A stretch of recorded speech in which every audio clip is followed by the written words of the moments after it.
السلام علیکم ویورز، ہمارے چینل پر خوش آمدید۔ مجھے تمہاری گود میں بیٹھنا ہے۔ وہ جو تھوڑی دیر پہلے کچن کے کاموں سے فارغ ہو کر لان میں آ کر بیٹھی تھی، جانی پہچانی مردانہ آواز سن کر بے ساختہ اپنی جگہ پر کھڑی ہو گئی۔ اس کے چہرے کے تاثرات فوراً تبدیل ہو گئے تھے، وہ اور وجود میں کپ کپی طاری ہو گئی۔ اس نے ایک نظر ڈرتے ہوئے اپنے پیچھے کھڑے 6 فٹ کے اس نوجوان پر ڈالی جو سب کے سامنے پاگل پن کا ڈرامہ کر رہا تھا، مگر وہ یہ بات یقین سے کہہ سکتی تھی کہ یہ انسان پاگل نہیں ہے، اور ابھی وہ یہی سب کچھ ثابت کرنا چاہتی تھی۔ چند لمحوں تک وہ ریحان کی آنکھوں میں دیکھتی رہی، جہاں پر اسے شرارت چمکتی ہوئی دکھائی دے رہی تھی۔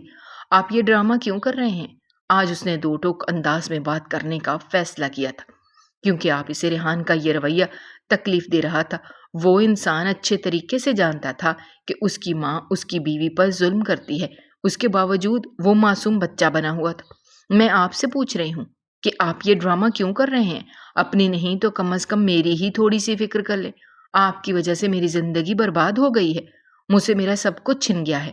آپ جانتے ہیں مجھے پڑھنے کا کتنا شوق تھا، میں نے ہمیشہ یہی سوچ کر محنت کی تھی کہ اسکالرشپ حاصل کر کے یونیورسٹی میں ایڈمیشن لے لوں گی، اور جب یہاں پر آئی تو آپ کی ماں نے مجھے خرید لیا۔ وہ زور زور سے چلا رہی تھی، یکدم ہی وہ اس کو بازوؤں سے پکڑ کر جھنجھوڑنے لگی۔ شور کی آواز سن کر آمنہ بیگم تیزی سے حویلی سے باہر نکلی۔ سامنے کا منظر دیکھ کر ان کے ماتھے پر بل پڑے تھے۔ بدتمیز لڑکی، تم پاگل تو نہیں ہو گئی؟ یہ کیا کر رہی ہو؟ دور ہو جاؤ میرے بچے سے۔ انہوں نے ایک دم زوردار تھپڑ رانیہ کے چہرے پر مارا۔ وہ منہ کے بل زمین پر گر پڑی۔ تھپڑ پڑتے ہی وہ ہوش کی دنیا میں بھی آ گئی تھی، اور اس کے ساتھ ہی اسے اپنی اوقات بھی یاد آ گئی تھی کہ وہ اس گھر میں ایک نوکرانی کی حیثیت سے رہتی ہے، اس سے زیادہ اور کچھ بھی نہیں۔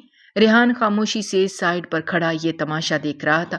آمنہ بیگم اس کو لاتوں سے مارنے لگی تھی۔ میں نے تجھے اپنے بیٹے کی حفاظت کے لیے رکھا تھا، اس لیے نہیں کہ تو اسے پریشان کرنا شروع کر دے۔ اگر دوبارہ سے تو نے میرے بچے کو تکلیف پہنچانے کی کوشش کی تو تجھ سمیت تیری ماں کو اس دنیا سے ہمیشہ ہمیشہ کے لیے بھیج دوں گی۔ وہ عورت جو پوری دنیا کے سامنے بہت اچھی اور نیک بنتی تھی، غریبوں کے لیے فکر مندی کا اظہار کرتی تھی، اگر کوئی اسے تنہائی کے عالم میں اس روپ میں دیکھ لیتا تو شاید اپنی آنکھوں پر یقین نہ کر سکتا۔ آمنہ بیگم نہ صرف بہت سے فلاحی ادارے چلا رہی تھی، بلکہ اس کے ساتھ ساتھ وہ غریب لوگوں کی آواز بن کر ٹی وی پر مختلف پروگرامز بھی کرتی تھیں۔ سب لوگ یہی سمجھتے تھے کہ وہ واقعی ایک نیک عورت ہے، مگر کوئی بھی ان کی اصلیت نہیں جانتا تھا۔ تھوڑی دیر میں اس کی حالت بری ہو گئی تھی۔ اچانک ہی اسے ریحان کے رونے کی آواز سنائی دی۔ اس نے پلٹ کر دیکھا تو وہ تھوڑے فاصلے پر کھڑا بچوں کی طرح رو رہا تھا۔ امی، آپ میری دلہن کو مت مارو۔ آمنہ بیگم یہ دیکھ کر مزید پریشان ہو گئی اور تیزی سے پیچھے کی طرف ہٹی۔ دیکھو بیٹا، میں اسے کچھ بھی نہیں کہہ رہی، تم خاموش ہو جاؤ۔ چلو اب اسے کمرے میں لے کر جاؤ، یہ جو کچھ کہتا ہے وہ سب کچھ کرو۔ آمنہ بیگم نے اسے غصے سے گھورتے ہوئے کہا اور لمبے لمبے ڈگ بھرتی ہوئی وہاں سے چلی گئی۔ اب صرف رانیہ اور ریحان ہی وہاں پر بچے تھے۔ کیا تم واقعی پاگل ہو؟ اس نے معصومیت سے سوال کیا تھا۔ ریحان نے کوئی جواب نہیں دیا تھا، بلکہ اپنا ہاتھ اس کی طرف بڑھایا۔ رانیہ اس کا ہاتھ مضبوطی سے پکڑ کر اٹھ کر کھڑی ہوئی اور لڑکھڑاتے ہوئے قدموں سے چلتے ہوئے کمرے میں چلی گئی۔ کبھی کبھار ریحان اس کا بہت خیال رکھنے لگتا تھا۔ رانیہ کو بالکل بھی احساس نہیں ہوتا تھا کہ وہ دماغی لحاظ سے کمزور ہے۔ کبھی کبھار تو وہ اتنی عجیب و غریب حرکتیں کرنے لگتا کہ رانیہ کو اس سے واقعی خوف محسوس ہونے لگتا تھا۔ وہ ایک عجیب قسم کی کشمکش میں پھنس گئی تھی۔ اسے سمجھ نہیں آ رہا تھا کہ زندگی اس کے ساتھ آخر کون سا کھیل کھیل رہی ہے۔ رات تقریباً 11 بجے کا وقت تھا۔ اس نے کروٹ بدلی، دیکھا ریحان بیڈ پر نہیں تھا۔ اس کے وجود کو ایک جھٹکا لگا، کیونکہ اس کی ذمہ داری رانیہ کے کندھوں پر تھی۔ اگر اسے کچھ بھی ہو جاتا تو جواب طلبی رانیہ سے کی جاتی، اور وہ یہ بات بھی اچھی اجازت تھی کہ اس میں صرف وہ اکیلی نہ پھنستی بلکہ اس کے خاندان کو بھی پھنسایا جاتا۔ اپنی ماں کو سوچتے ہوئے اس کے لبوں پر ایک زہریلی مسکراہٹ پھیل گئی، اس کے دل میں نفرت بھر گئی۔ آخر کوئی ماں اس قدر ظالم کیسے ہو سکتی ہے؟ آخر کوئی ماں اپنی بیٹی کو کیسے 2 پیسوں کے عوض بیچ سکتی ہے؟ فی الحال یہ باتیں سوچنے کا وقت نہیں تھا۔ فی الحال اس نے ریحان کو تلاش کرنا تھا۔ دبے قدموں کمرے سے نکلی اور آہستگی سے دروازہ کھول کر حویلی میں اسے تلاش کرنے لگی۔ اس کے ساتھ ساتھ اسے یہ بھی ڈر تھا کہ کہیں اس کی ساس واپس نہ آ جائے۔ اگر اس کی ساس رات لیٹ سے گھر واپس آتی تھی تو آتے ہی ریحان کے بارے میں پوچھتی تھی۔ اس کی نظر حویلی کے پچھلے حصے میں بنے ایک کمرے پر پڑی۔ یہ کمرہ ہمیشہ بند رہتا تھا۔ اس کمرے کو دیکھ کر اسے عجیب سی بے چینی کا احساس ہوتا تھا۔ اسے لگتا تھا کہ اس کے پیچھے کوئی خاص چیز چھپی ہوئی ہے، مگر اس کی مجبوری یہ تھی کہ اس حصے میں جانا اس کے لیے ممنوع قرار دیا گیا تھا۔ حویلی کے کسی بھی ملازم کو اس جگہ پر جانے کی اجازت نہیں تھی۔ ریحان کے بارے میں سوچتے ہوئے وہ اس طرف چل پڑی۔ اس سے پہلے کہ وہ کمرے کا دروازہ کھولتی اسے گارڈ کی آواز سنائی دی۔ بی بی صاحبہ، آپ یہاں سے چلی جائیں ورنہ میں بڑی بیگم کو آپ کی شکایت لگا دوں گا۔ وہ میرے ریحان صاحب کو تلاش کر رہی ہوں۔ کیا تم نے انہیں کہیں پر دیکھا ہے؟ اس نے فوراً سے شرفو بابا سے سوال کر ڈالا تو وہ نفی میں سر ہلانے لگے۔ میں نے انہیں حویلی سے باہر نکلتے ہوئے نہیں دیکھا۔ یقیناً وہ حویلی کے اندر ہی موجود ہوں گے۔ رانیہ کے وہاں سے جانے کے بعد شرفو اس کمرے کی طرف بڑھا اور اپنی آمد کا بتایا۔ کمرے کا دروازہ فوراً سے کھلا تھا۔ اس کمرے میں ایک اور بیسمنٹ کا دروازہ تھا اور اس بیسمنٹ میں ایک بہت ہی بڑی جم بنی ہوئی تھی جہاں پر ریحان ایکسرسائز کرتا تھا۔ اس وقت بھی وہ رننگ مشین پر تیز تیز بھاگ رہا تھا۔ اس کی سانسیں بہت بری طرح سے پھولی ہوئی تھیں۔ اس کی گردن کی رگیں تنی ہوئی تھیں جبکہ اس کی آنکھوں میں خون اترا ہوا تھا۔ ماضی کے لمحات ایک بار پھر سے اس کی نظروں کے سامنے گھوم رہے تھے۔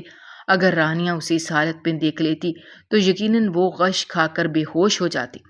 ریحان کی باری دیکھ کر کبھی کبھار وہ یہ سوچنے پر مجبور ہو جاتی تھی کہ یہ انسان ایکسرسائز تو نہیں کرتا، ہر وقت سوتا رہتا ہے، پھر بھی اس قدر ہینڈسم کیسے ہے؟ صرف یہی نہیں بلکہ وہ اب سب اس کو اپنے لیے کھانا بناتے ہوئے دیکھتی تھی۔ وہ بہت ہی نارمل انداز میں کام کرتا تھا، اکثر نارمل انداز میں اپنے ملازموں سے بھی بات کرتا تھا اور کبھی کبھار تو اسے بھی بہت کچھ سوچنے پر مجبور کر دیتا تھا۔ وہ اسے کئی بار دو ٹوک انداز میں سوال کر چکی تھی مگر وہ فوراً سے مکر جاتا تھا، جیسے اس نے قسم کھائی ہو کہ وہ اس کے سامنے کبھی بھی یہ بات قبول نہیں کرے گا۔ 2 دن پہلے ہی اس نے رانیہ کو لرزنے پر مجبور کر دیا تھا۔ وہ شیشے کے سامنے کھڑی تیار ہو رہی تھی جب وہ اس کے پہلو میں جا کر کھڑا ہو گیا۔ تو میں دیکھتا ہوں تو دل کی ایک عجیب سے انداز میں دھڑکنے لگتا ہے، تمہاری طلب بڑھنے لگتی ہے، خود پر کنٹرول کرنا بہت مشکل ہو جاتا ہے۔ میں کیا کروں، مجبوری ہے۔ رانیہ کی آنکھیں حیرت سے پھٹی کی پھٹی رہ گئی۔ اس نے شیشے میں نگاہیں اٹھا کر اپنے انتہائی قریب کھڑے اپنے محرم کو دیکھا۔ اس طرح کی باتیں کوئی بھی معصوم بچہ نہیں کر سکتا اور نہ ہی کوئی پاگل انسان کر سکتا ہے، کیونکہ وہ رٹے رٹائے جملے نہیں بول رہا تھا بلکہ اس کے الفاظ میں چھپی ہوئی تپش سے رانیہ کو اپنے گال جلتے ہوئے محسوس ہونے لگے۔ اس کی پلکیں لرزنے لگی تھیں۔ ریحان نے اچانک اس کا ہاتھ پکڑا تو وہ بے ساختہ پیچھے کی طرف کھسکی۔ اسی وقت ہی کمرے کا دروازہ کھلا تھا اور آمنہ بیگم کمرے کے اندر داخل ہوئی تھیں۔ جلدی سے کچن میں چلو اور کام کرو۔ آمنہ بیگم کو دیکھ کر وہ بھی چھوٹے بچوں کی طرح اچھلتے ہوئے کہنے لگا، میری دلہن کام نہیں کرے گی، میری دلہن میرے ساتھ کھیلے گی۔ اس نے آمنہ بیگم کو وہاں سے بھیج دیا تھا۔ ان کے جانے کے بعد وہ ایک بار پھر سے چھوٹے بچوں کی طرح برتاؤ کرنے لگا تھا۔ یہ دیکھ کر وہ مایوس ہو گئی۔ کاش تم سچ میں ٹھیک ہوتے، اس نے بے ساختہ سوچا تھا۔ وہ اس انسان کو بہت پسند کرنے لگی تھی مگر اس بات کا اظہار نہیں کرتی تھی۔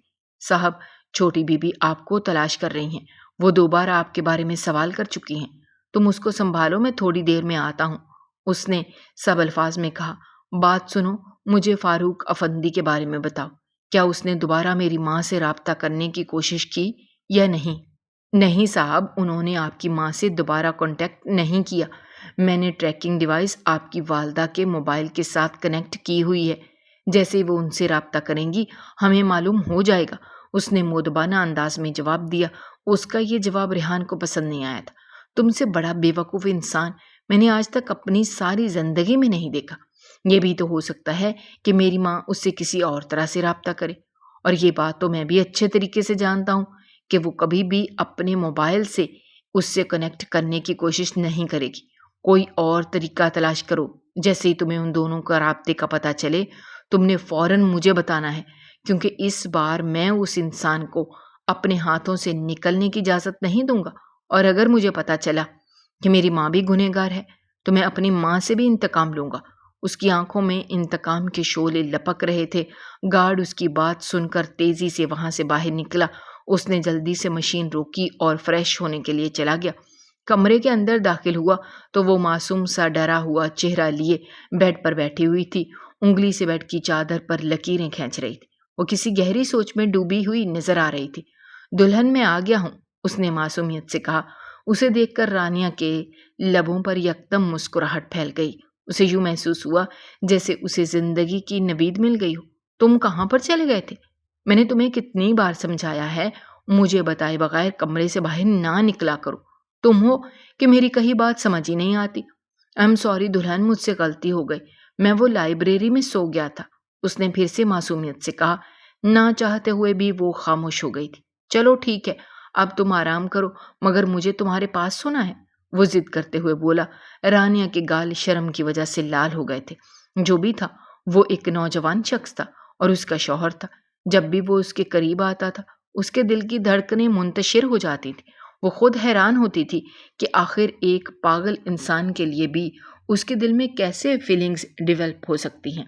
ٹھیک ہے، اب تم یہاں پر لیٹو، میں تھوڑی دیر میں آتی ہوں، وہ کانپتی ہوئی آواز میں کہتی ہوئی جلدی سے واش روم میں گھس گئی، جبکہ ریحان کھل کر مسکرا دیا تھا۔ جانتا تھا کہ وہ اس وقت تک باہر نہیں نکلے گی جب تک وہ سو نہیں جاتا، اور ایسا ہی ہوا۔ وہ جلد ہی نیند کی گہری وادیوں میں چلا گیا۔ اس کے سونے کے بعد وہ واش روم سے باہر نکلی۔ اس کے ساتھ اس کو ایک ضروری کام کیا سلسلے میں 1 مہینے کے لیے ملک سے باہر جانا تھا۔ اس دوران انہوں نے ساری ذمہ داریاں اپنے خاص آدمیوں کے سپرد کی تھیں اور اس کے ساتھ ساتھ اپنی بہو کو بھی سختی سے ہدایت کی تھی کہ وہ ان کے بیٹے کو کسی بھی قسم کی تکلیف نہ پہنچنے دے۔ جس دن وہ یہاں سے رخصت ہو گئی اس دن ہی ان کا مینیجر رانیہ کے پاس گیا۔ بیگم صاحبہ، مجھے حکم ملا ہے کہ میں آپ کا داخلہ یونیورسٹی میں کروا دوں۔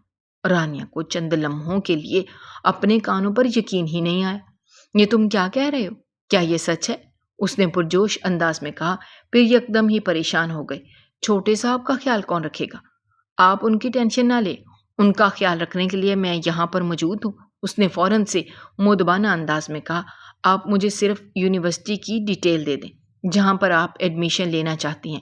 کیا آپ بڑی بیگم صاحبہ نے خود تم سے اس بارے میں بات کی ہے؟ اسے پتہ نہیں کیوں یقین نہیں آ رہا تھا۔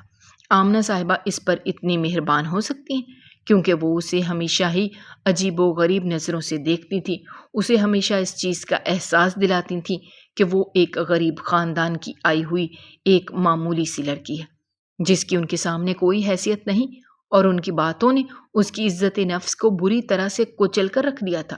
شروع میں وہ ہر وقت روتی رہتی تھی، مگر وقت گزرنے کے ساتھ ساتھ وہ ان کے ظلم و ستم کی عادی ہوتی گئی، اور اب یہ وقت آ گیا تھا کہ وہ ان کی باتیں خاموشی سے سن لیتی تھی۔ جی چھوٹی بیگم صاحبہ، ایسا ہی ہے، آپ یہ موبائل اپنے پاس رکھ لیں، بیگم صاحبہ نے یہ بھی آپ کو دینے کا فیصلہ کیا ہے۔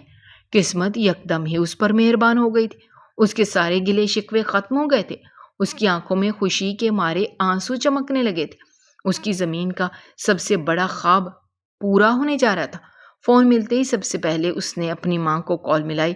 کافی دیر تک وہ خاموشی سے روتی رہی۔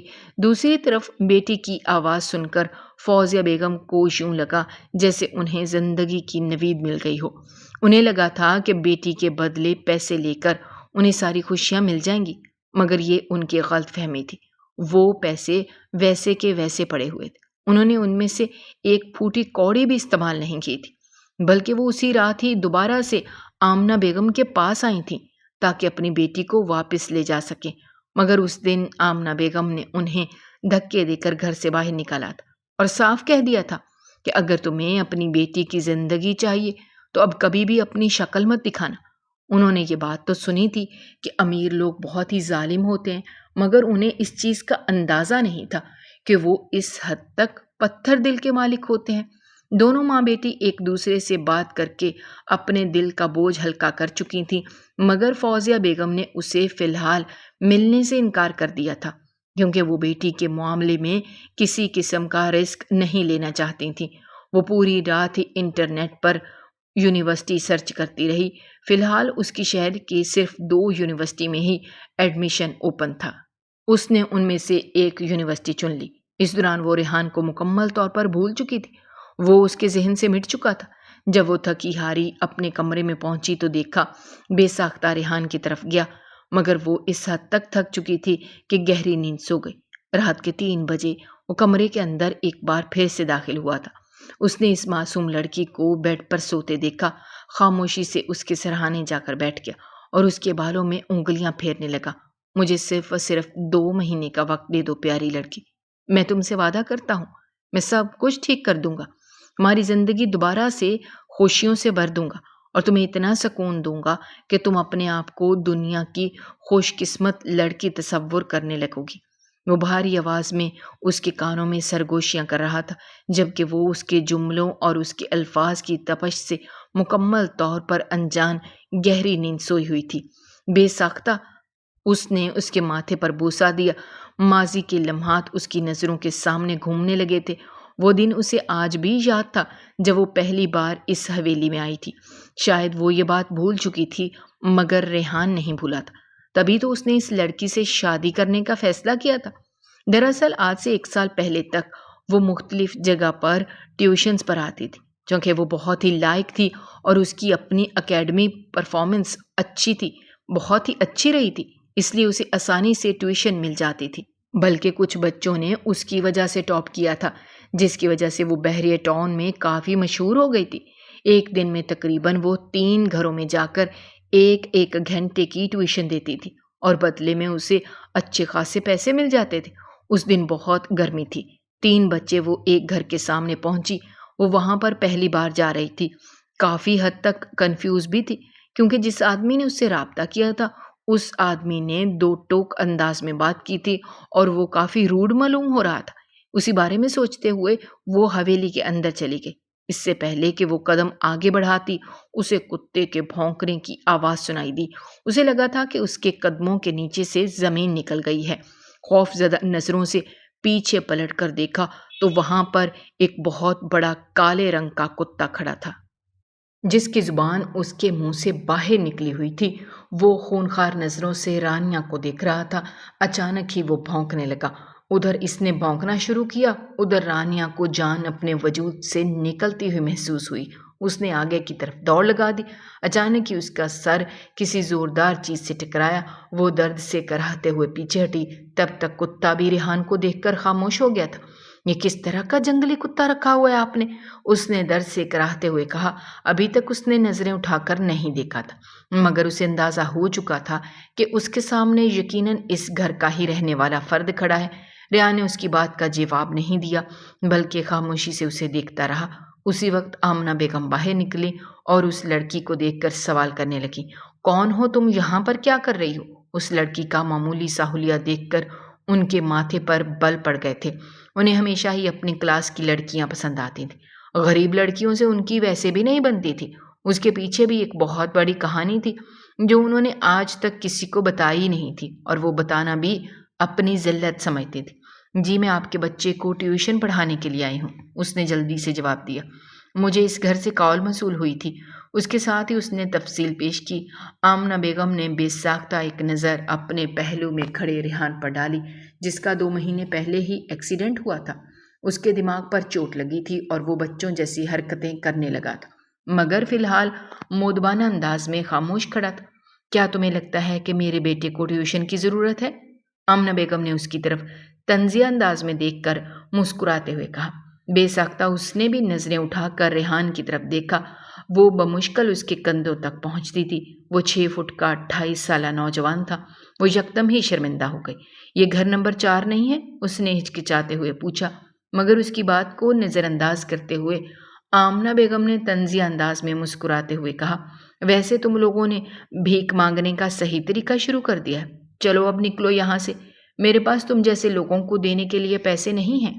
حد تک سے اس کا چہرہ لال ہو گیا تھا۔ اس قدر ذلت اس نے آج سے پہلے کبھی بھی نہیں اٹھائی تھی۔ آمنہ بیگم اسے پہلی ہی نظر میں بہت زہر لگی تھی اور ان کی زبان حد سے زیادہ کڑوی تھی۔ خاموشی سے سر جھکا کر وہ اس گھر سے باہر نکلی، مگر جب تک وہ وہاں سے چلی نہیں گئی تب تک اس نے اپنے چہرے پر ریحان کی نظروں کی تپش محسوس کی تھی اور سوچ کر رہ گئی تھی کہ کتنا عجیب انسان تھا، بس خاموشی سے دیکھے جا رہا تھا۔ مجال ہے جو اپنی ماں کو چپ کروانے کی کوشش کی ہو۔ دل ہی دل میں انہیں گالیاں دیتی وہ وہاں سے رخصت ہو چکی تھی۔ مما، میں نے اس سے شادی کرنی ہے۔ اس کے جانے کے بعد ریحان چھوٹے بچوں کی طرح اچھلتے ہوئے بولا۔ آمنہ بیگم نے اس کی طرف حیرت سے دیکھا۔ تم پاگل تو نہیں ہو گئے ہو؟ مگر وہ رونا شروع ہو گیا تھا۔ مما، میں نے اس سے شادی کرنی ہے، مجھے اس کو اپنی دلہن بنانا ہے۔ مما، مجھے وہ لڑکی چاہیے۔ وہ وہیں زمین پر بیٹھ گیا اور ضد کرنے لگا۔ آمنہ بیگم بڑی مشکل سے اسے اندر لے کر گئی تھی۔ انہیں لگ رہا تھا کہ وہ کچھ دنوں تک اس لڑکی کو بھول جائے گا، مگر وہ ہر روز ایک ہی بات کرتا تھا۔ یہ تو آمنہ بیگم نے اس لڑکی کو سامنے والے گھر میں داخل ہوتے ہوئے دیکھ لیا تھا، اس لیے انہوں نے اس کے بارے میں ساری ڈیٹیل نکلوائی۔ انہیں پتہ چلا کہ وہ ایک بہت ہی غریب گھرانے سے تعلق رکھتی ہے اور اپنی یونیورسٹی کے اخراجات کو پورا کرنے کے لیے پیسے اکٹھے کر رہی ہے۔ یہ ان کے حق میں بہت بہتر ثابت ہونے والا تھا۔ انہوں نے سوچا کہ وہ اس کی ماں کو خرید کر لڑکی کو ہمیشہ ہمیشہ کے لیے اپنے پاس رکھ لیں گی اور اس طرح سے اسے اپنی خدمت بھی کروائیں گی۔ ان کا بیٹا بھی خوش رہے گا، انہیں زیادہ محنت بھی نہیں کرنی پڑے گی، کیونکہ فوزیہ بیگم فوراً ہی اپنی بیٹی کا سودا کرنے کے لیے تیار ہو گئی تھیں۔ انہیں بچپن سے ہی عیاشی بھری زندگی گزارنے کا شوق تھا، مگر جس آدمی سے ان کی شادی ہوئی تھی وہ ایک شرابی تھا، ساری دولت شراب میں اڑا دیتا تھا۔ پوری زندگی وہ پیسے جوڑتی رہی تھی، ان کا شوہر ان کے پیسے لٹاتا رہا تھا۔ ابھی کچھ عرصے پہلے اس کا انتقال ہوا تھا۔ شوہر کے انتقال کے بعد فوزیہ بیگم میں ایک بار پھر سے آزاد ہو گئی تھی۔ اب نہ صرف وہ گھڑی کے اخراجات کے پیسے بھی اپنی عیاشیوں پر اڑاتی تھی، بلکہ اس کے ساتھ ساتھ رانیاں جو پیسے کما کر لاتی تھی ان میں سے بھی وہ ایک موٹی رقم نکال لیتی تھی۔ آصف صاحب کے انتقال کے بعد وہ دونوں ماں بیٹیاں اکیلی رہ گئی تھیں، اور پھر جب آمنہ بیگم نے انہیں ایک موٹی رقم کی پیشکش کی تو فوزیہ بیگم نے اپنی بیٹی کا رشتہ ان کے ساتھ طے کر دیا۔ اس دن وہ بہت روئی تھی، چلائی تھی، اس نے گھر سے بھاگنے کی بھی کوشش کی تھی، مگر آمنہ بیگم جیسی طاقتور عورت کے لیے اسے ڈھونڈنا کوئی مشکل بات نہیں تھی، کیونکہ وہ بہت ہی اثر و رسوخ کی مالک تھی۔ اگلے دن جب وہ سو کر اٹھے تب بھی ریحان کمرے میں موجود نہیں تھا۔ اس نے مینیجر سے سوال کیا تو وہ اسے تسلی دیتے ہوئے کہنے لگا، آپ چھوٹے صاحب کی فکر مت کریں، میں ان کا خیال رکھ رہا ہوں۔ ڈاکٹر کے پاس بھی ان کی اپوائنٹمنٹ ہے۔ ڈاکٹر نے تسلی دی ہے کہ وہ بہت جلد ان کا علاج کرنے میں کامیاب ہو جائیں گے، آپ بس ان کی صحت کے لیے دعا کریں۔ اس کی باتوں کو ایک کان سے سن کر دوسرے سے نکالتی وہ جلدی سے یونیورسٹی جانے کے لیے تیار ہونے لگی۔ اس نے ڈارک بلو کلر کا خوبصورت سا لباس پہن رکھا تھا۔ یہ کپڑے کل ہی اس کی الماری میں اس کی ملازمہ رکھ کر گئی تھی۔ رانیہ کو یقین نہیں آ رہا تھا کہ اس کی ساس اس کے لیے یہ سب کچھ کر رہی۔ شاید اس کی ساس کو اس پر ترس آ گیا تھا۔ یہی سوچ کر اس نے ہلکی سی لپسٹک اپنے ہونٹوں پر لگائی، آنکھوں میں کاجل ڈال کر اس نے ایک نظر خود کو شیشے میں دیکھا۔ اس سادہ حلیے میں بھی وہ بہت حسین لگ رہی تھی اور کسی کو بھی اپنی طرف متوجہ کرنے کی صلاحیت رکھتی تھی۔ جب وہ باہر نکلی تو گارڈ بلیک ویگو ڈالا لیے کھڑا تھا۔ اس کے لیے جلدی سے فرنٹ سیٹ کا دروازہ کھول ڈالا۔ وہ شروع سے ہی اس طرح کی زندگی گزارنا چاہتی تھی، مگر غربت اور ماں کی مجبوریاں دیکھ کر خاموش ہو جاتی تھی۔ یہاں تک اس نے اس طرح کے خواب دیکھنا بھی شروع کر دیے تھے، مگر قسمت کے مہربان ہوتے ہی اس کے سارے خواب پورے ہونا شروع ہو گئے تھے۔ جب وہ یونیورسٹی میں پہنچے تو سب اسٹوڈنٹ ہی اسے آنکھیں پھاڑ پھاڑ کر دیکھ رہے تھے، کیونکہ وہ نہ صرف ایک بڑی گاڑی میں وہاں پر آئی تھی بلکہ اس کے ساتھ ساتھ اچھا خاصا پروٹوکول بھی ملا تھا۔ پہلے ہی دن اس کی دوستی ماریا نام کی ایک لڑکی کے ساتھ ہو گئی۔ اس نے اسے اپنے بارے میں کچھ نہیں بتایا تھا، کیونکہ وہ نہیں چاہتی تھی کہ اس کا بھرم ٹوٹے۔ جیسے ہی وہ کلاسز لے کر باہر نکلی، اس کی نظر ریحان پر پڑی جو تھوڑے ہی فاصلے پر کھڑا تھا۔ اسے لگا کہ وہ اگلی سانس نہیں لے پائے گی۔ وہ یکدم ہی شرمندہ ہو گئی۔ اب اس انسان کو اپنے ساتھ دیکھ کر اسے انجانی سی بے چینی محسوس ہونے لگی تھی۔ وہ اس وقت مینیجر سے بات کر رہا تھا۔ آس پاس سے گزرتی ہوئی لڑکیاں اسے رک رک کر دیکھ رہی تھیں۔ ہر کوئی اس کی باڈی پر مر مٹنے کے لیے تیار تھی، مگر وہ ان سے مکمل طور پر انجان رانیہ کو تلاش کر رہا تھا۔ جب اسے وہ تھوڑے ہی فاصلے پر کھڑی دکھائی دی تو اس کے ماتھے پر بل پڑ گئے، کیونکہ وہ اس وقت دوپٹے سے مکمل طور پر انجان تھی۔ اس کے ماتھے پر بل پڑ گئے۔ تم نے اس کے لیے میں گھر سے نکلنے کی اجازت کیوں دی؟ اس نے اپنے مینیجر کو دیکھتے ہوئے خونخوار لہجے میں پوچھا۔ مینیجر کو اپنا خون منجمد ہوتا ہوا محسوس ہوا تھا۔ وہ صاحب جی، مجھے پتہ نہیں تھا، خاموش ہو جاؤ اور میری نظروں کے سامنے سے دفع ہو جاؤ، ورنہ مجھ سے برا کوئی بھی نہیں ہوگا۔ مگر صاحب، میں آپ کو یہاں پر اکیلے، میں تمہیں کہہ رہا ہوں یہاں سے دفع ہو جاؤ۔ اگر تمہیں اپنی زندگی عزیز ہے تو مجھے اب اپنی شکل مت دکھانا۔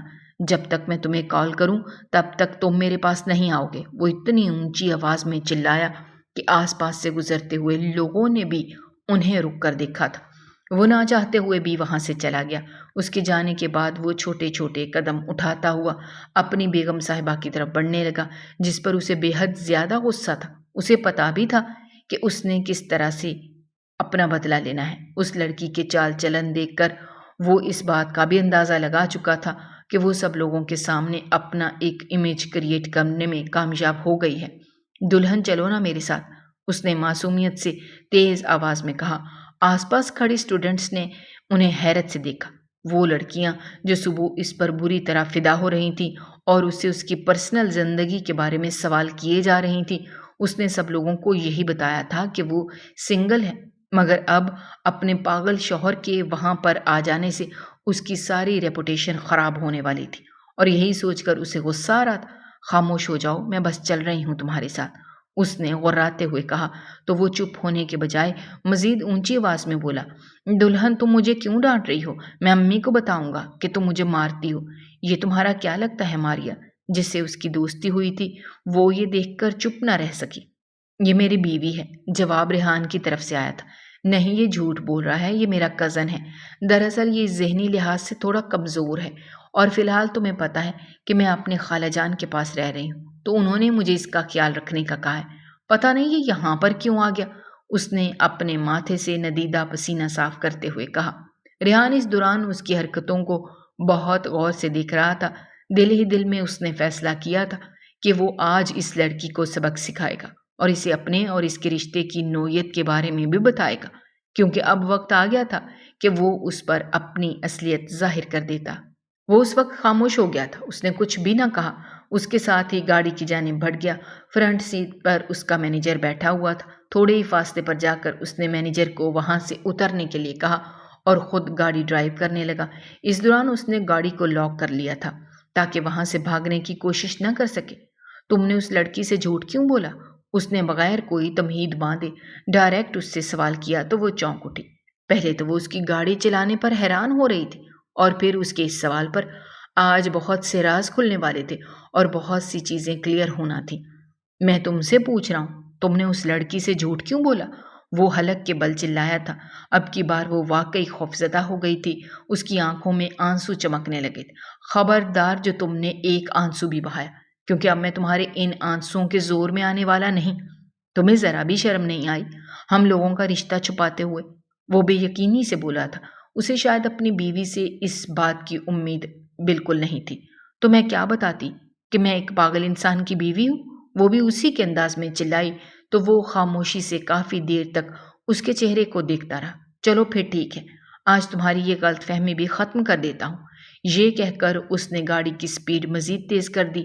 دوسری طرف وہ دل ہی دل میں خوش ہو رہی تھی کہ ریحان نے اس کے سامنے اپنا اصل ظاہر کر دیا، کیونکہ اب وہ اس کے دوغلے روپ سے بھی بہت زیادہ پریشان ہو رہی تھی، اور اس کی حقیقت کو ہی سامنے لانے کے لیے اس نے یہ چھوٹا سا ڈرامہ کیا تھا، کیونکہ وہ جانتی تھی کہ ریحان اس کے معاملے میں بہت پوزیسو ہے، اور یہ سب کچھ کر کے وہ اس کی اصلیت ظاہر کرنے میں کامیاب ہو جائے گی۔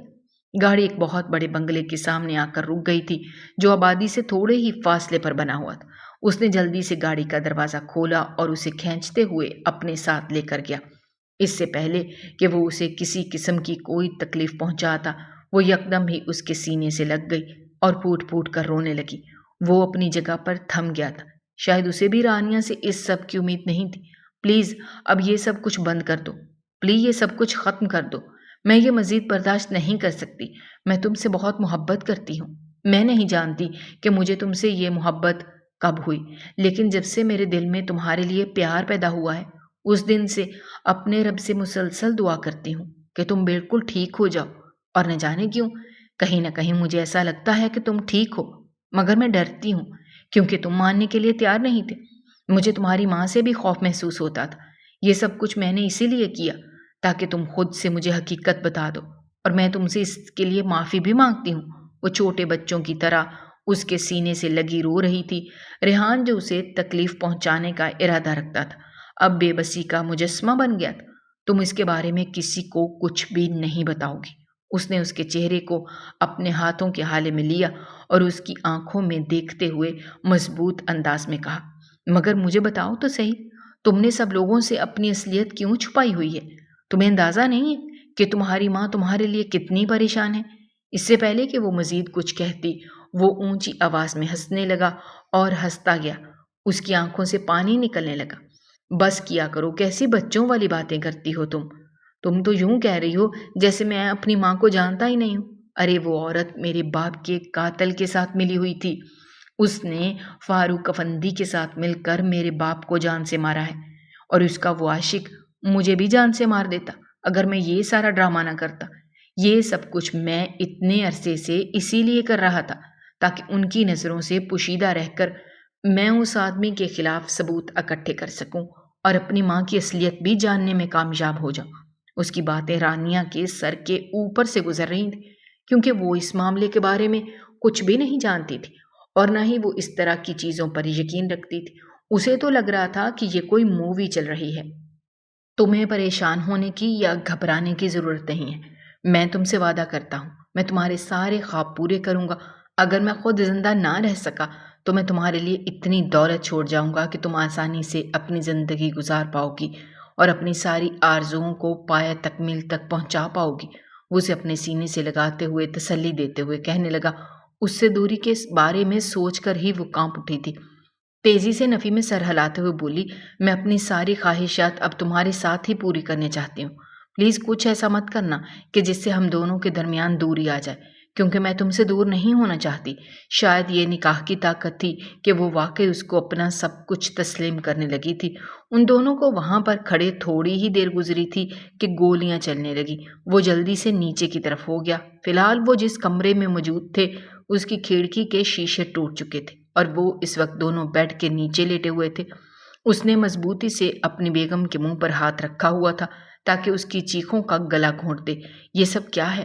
مجھے بہت ڈر لگ رہا ہے، وہ خوف زدہ انداز میں بولی۔ تمہیں ڈرنے کی ضرورت نہیں ہے، سب کچھ ٹھیک ہو جائے گا تھوڑی ہی دیر میں۔ پھر سے خاموشی ہو گئی تھی۔ یہ کام کروانے والا انسان کوئی اور نہیں بلکہ فاروق افندی تھا، جس کے خلاف ثبوت اکٹھے کرنے کے بعد اس نے کل رات ہی اسے پیغام بھیجا تھا۔ فاروق نے وہ سارا غصہ اس کی ماں پر اتارا تھا جو کہ اس کی دسترت میں سی۔ اس نے رات آمنہ بیگم کو بہت مارا تھا اور آمنہ بیگم بھی محبت کے ہاتھوں مجبور ہو کر وہ سب کچھ برداشت کرتی رہی اور اپنے لبوں سے ایک آہ بھی نہ نکالی تھی۔ شاید محبت ہوتی ہی اتنی مضبوط ہے کہ عاشق کو بے بس کر دیتی ہے۔ اپنے محبوب کا لگایا ہوا کوئی بھی زخم اسے تکلیف نہیں دیتا بلکہ وہ زخم بھی دوا محسوس ہوتا ہے۔ یہی سب کچھ آمنہ بیگم کے ساتھ بھی ہو رہا تھا۔ اگر ان کا اپنا شوہر ان کے ساتھ ایسا کرتا تو شاید وہ اسے پوری دنیا کے سامنے ذلیل و رسوا کر دیتی، کچہریوں کے چکر لگوا کر اسے بدنام کر دیتی، مگر یہاں پر ان کا محبوب تھا۔ وہ کیسے اپنے محبوب کے خلاف جا سکتی تھی؟ آج سے 30 سال پہلے ان کی شادی آصف سے ہوئی تھی جسے وہ بالکل بھی پسند نہیں کرتی تھی۔ دراصل وہ فاروق افندی سے محبت کرتی تھی اور اسی سے نکاح کرنا چاہتی تھی، مگر اپنے ماں باپ کے ہاتھوں مجبور ہو کر انہوں نے آصف صاحب سے نکاح کر لیا۔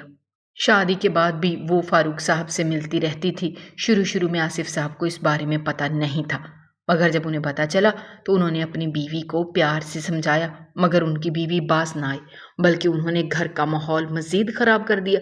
ریحان کی پیدائش کے بعد وہ اور آزاد ہو گئی تھی اور کسی کے قابو میں نہیں آتی تھی۔ جب ریحان 18 سال کا ہوا انہوں نے اپنے عاشق کے ساتھ مل کر اپنے شوہر کو زہر دے دیا۔ وہ اس بارے میں سب کچھ جانتا تھا، مگر وہ چھوٹا تھا اور اس کے پاس ثبوت بھی نہیں تھے، اس لیے وہ ان لوگوں کے خلاف نہیں جا سکتا تھا، اور اسے یہ بھی پتا تھا کہ اس کی ماں فاروق صاحب کی محبت میں اتنی اندھی ہو گئی ہے کہ وہ کبھی بھی ان کے خلاف گواہی نہیں دے گی، کیونکہ اس طرح وہ خود بھی پھنس سکتی تھی۔ دنیا سے چھپ کر انہوں نے فاروق صاحب سے نکاح کر لیا تھا۔ انہوں نے اس بارے میں ریحان کو بھی کچھ نہیں بتایا تھا، مگر وہ اس کے باوجود بھی اپنی ماں کی ایک سرگرمی سے واقف تھا۔ اس کے باپ نے بہت کم عمر میں ہی اسے بہت ساری چیزوں کے بارے میں بتا دیا تھا، جس میں سب سے اہم بات یہ تھی کہ کبھی بھی کسی پر اندھا اعتماد نہیں کرنا۔ اس کے بابا ہی ایک دوست تھے جس سے اس نے نہ صرف ٹریننگ لی تھی بلکہ ان کے ساتھ ہی کام کر چکا تھا۔ اس کی اپنی ایک چھوٹی سی گینگ تھی، مگر اس کی ایک اچھی بات یہ تھی کہ وہ کسی کو بھی نقصان نہیں پہنچاتا تھا، نہ ہی اپنے ملک کو نقصان پہنچانے کے بارے میں سوچ سکتا تھا۔ پولیس کی بھی بہت سے مجرموں کو پکڑنے میں اس نے مدد کی تھی۔ یہی وجہ تھی کہ اس کے ملک کے بڑے بڑے لوگوں کے ساتھ اچھے تعلقات تھے۔ فاروق افندی بھی اسی چیز سے خوفزدہ ہو رہا تھا، کیونکہ وہ جانتا تھا کہ اگر اس نے اس انسان کو جان سے نہ مارا تو وہ اسے مار دے گا۔ اس کو اب ایک ہی راستہ نظر آ رہا تھا، وہ آمنہ بیگم کا استعمال کر لیتا۔ فاروق صاحب کمرے کے اندر داخل ہوئے، دیکھا وہ نادان عورت جس نے اپنی ساری زندگی کبھی بھی اپنے شوہر کی خدمت نہیں کی تھی اور ایک انجان آدمی کے پیچھے دوڑتی رہی، وہ ابھی بھی اس ظالم آدمی کے لیے بیٹھی ہوئی تھی۔ اگر میں تم سے ایک چیز کی ڈیمانڈ کروں تو کیا تم وہ پوری کرو گی؟ میں تمہارے لیے کچھ بھی کرنے کے لیے تیار ہوں۔ تمہیں اپنی عمر کا لحاظ تھا اور نہ فی الحال اپنے بیٹے کی پرواہ تھی۔ تمہیں میرے لیے اپنے بیٹے کو مارنا ہوگا۔ انہیں لگا کہ ان کے کانوں نے کچھ غلط سن لیا ہے۔ یہ تم کیا کہہ رہے ہو؟ وہی کہہ رہا ہوں جو تم سن رہی ہو۔ اگر تم نے اپنے بیٹے کو نہ مارا تو مجھے بھول جاؤ، اور اب اس وقت یہ میرے پاس آنا جب تم اس کا کام تمام کر لو۔ یہ کہہ کر انہوں نے اپنے گارڈ کو اشارہ کیا، جس نے دھکے دے کر آمنہ بیگم کو گھر سے باہر نکال دیا تھا۔ وہ خاموشی سے اسی رات دوبارہ سے اپنی حویلی واپس آ گئیں۔ انہیں لگ رہا تھا کہ ریحان کو ان کے بارے میں کچھ بھی نہیں پتا، مگر وہ نہیں جانتی تھیں کہ ریحان کو یہ بھی معلوم تھا کہ وہ کہاں پر رہ چکی ہیں۔ رات 12 بجے کا وقت تھا۔ وہ اپنے کمرے میں بیٹھی اسی بارے میں سوچ رہی تھی جب وہ مضبوط قدم اٹھاتا ہوا کمرے میں داخل ہوا۔ امی، میں جانتا ہوں آپ کو بابا سے کبھی بھی محبت نہیں تھی۔ اس نے کوئی بھی تمہید باندھے بغیر دو ٹوک انداز میں بات کرنے کا فیصلہ کیا تھا، مگر آپ یہ بات نہ بھولیں کہ بابا نے آپ کی بہت عزت کی۔ انہوں نے کبھی بھی آپ کو ذلیل نہیں کیا، اور جس انسان کے ساتھ فی الحال آپ رہ رہی ہیں، جس کا ساتھ آپ دے رہی ہیں، اس انسان نے کبھی آپ کی عزت کی ہی نہیں۔ وہ ہمیشہ آپ کو استعمال کرتا رہا، پہلے جسم کے لیے، پھر ابھی طاقت کے لیے۔ آپ کی ہی دولت سے وہ آج اس مقام پر پہنچا ہے۔ اگر آپ کسی اور مقصد کے لیے میری جان لیتی تو میں اپنا آپ کے سامنے پیش کر دیتا، لیکن میں کبھی بھی اپنے آپ کو اس ذلیل انسان کے لیے ضائع نہیں ہونے دوں گا، اور مجھے یقین ہے کہ آپ میرے خلاف جائیں گی بھی نہیں۔ آپ اسے دھمکی سمجھیں یا میری طرف سے التجا سمجھیں، آپ کی مرضی ہے۔ اپنی بات مکمل کر کے وہ وہاں سے جا چکا تھا۔ اس دوران آمنہ بیگم کو بہت سی اور باتیں سوچنے پر مجبور کر گیا تھا۔ انہوں نے جلدی سے فاروق افندی کو کال ملائے، مجھے تم سے ملنا ہے۔ اگلے دن وہ اسی جگہ پر پہنچ گئی تھیں۔ جیسے ہی فاروق افندی وہاں پر آیا، ریحان پولیس اور باقی لوگوں کے ساتھ پہلے سے موجود تھا۔ ذلیل عورت، میں تمہیں جان سے مار دوں گا، تم نے مجھے دھوکہ دیا۔ وہ اونچی اونچی آواز میں چلانے لگے، دھوکے میں تو تم نے مجھے رکھا ہوا تھا۔ اتنا عرصہ تم مجھ سے جھوٹی محبت کا دعویٰ کرتے رہے، مجھے استعمال کرتے رہے۔ تمہاری وجہ سے نہ صرف میں نے اپنے شوہر کو بلکہ اپنے رب کو بھی ناراض کر دیا۔ یہ کہہ کر وہ پھوٹ پھوٹ کر رونے لگیں۔ ریحان نے انہیں اپنے سینے سے لگا لیا تھا۔ رانیہ انہیں سنبھالنے کے لیے آگے بڑھی۔ اس عورت نے اپنا بہت بڑا نقصان کیا تھا، اور وہ دونوں یہ بات جانتے تھے کہ اب ان کی باقی جتنی بھی زندگی بچی ہے انہوں نے پچھتانا ہی ہے۔ آمنہ بیگم ریحان کے ساتھ دوبارہ گھر واپس آ گئی تھیں۔ اس دن کے بعد انہوں نے گھر سے نکلنا ہی چھوڑ دیا تھا، بلکہ انہوں نے اپنے رب سے لو لگا لی تھی۔ رانیہ اور ریحان میں سب کچھ نارمل ہو گیا تھا۔ وہ اپنی بیوی کو اس قدر محبت دیتا تھا کہ وہ خود کو آسمان پر اڑتا ہوا محسوس کرنے لگتی تھی۔ اس کی زندگی کی ساری تلخیاں ختم ہو گئی تھیں۔ ریحان نے اس کی ساری خواہشات کو بھی پورا کر دیا تھا۔ اس نے نہ صرف اپنی بیوی کا داخلہ یونیورسٹی میں کروایا تھا، بلکہ اس کے ساتھ ساتھ اسے ورلڈ ٹور پر بھی لے کر گیا تھا۔ وہ عورت جس چیز پر بھی ہاتھ رکھتی، وہ آنکھیں بند کر کے اسے وہ چیز لے کر دیتا تھا۔ کبھی بھی اس نے اس چیز کی قیمت کے بارے میں نہیں پوچھا تھا، کیونکہ اس کے لیے یہی بات سب سے اہم ہوتی تھی کہ اس کی بیگم کو یہ چیز پسند آ گئی ہے، اور جو اس کی بیگم کو پسند تھی اس کا مطلب تھا کہ وہ اس کی بیگم کے پاس موجود ہونی چاہیے۔ فوزیہ بیگم کو بھی کچھ عرصے بعد انہوں نے اپنے پاس رہنے کے لیے بلا لیا، مگر وہ جانتی تھی کہ اگر بیٹی کے پاس رہی تو مسئلے ہوں گے۔ اس وجہ سے انہوں نے بہت ہی صاف الفاظ میں انکار کر دیا تھا۔ اگر آپ کو ہماری کہانیاں پسند آ رہی ہیں تو ہمارے چینل کو سبسکرائب کیجیے، ویڈیوز پر کمنٹ کیجیے اور شیئر کیجیے۔ شکریہ۔